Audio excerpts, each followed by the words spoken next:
are very happy. NDA has selected C.P. Radhakrishnan as Vice President of India. He is the best suitable candidate. We are very happy to extend our support to him.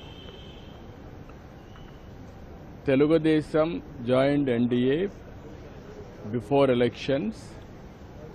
Both governments in Delhi and also Andhra Pradesh, we are having NDA governments. NDA has selected him as a Vice President of India candidate.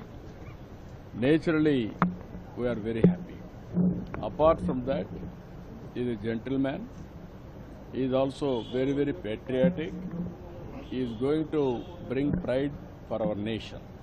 That is how things are going to happen. Why you are all having media sometimes unnecessary doubts. Every political party don't suspect.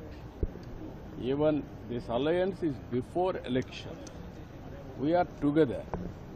Even Telugu pride, all these things, it won't happen here. Even sometimes we supported even long back P.V. Narasimha Rao, Telugu man as MP. He became Prime Minister, we supported him as MP. That is a different issue. Here, we are in alliance. How can you expect that we can support other candidates? But such opposition was raising such speculation that you No, will what be I'm saying, supporting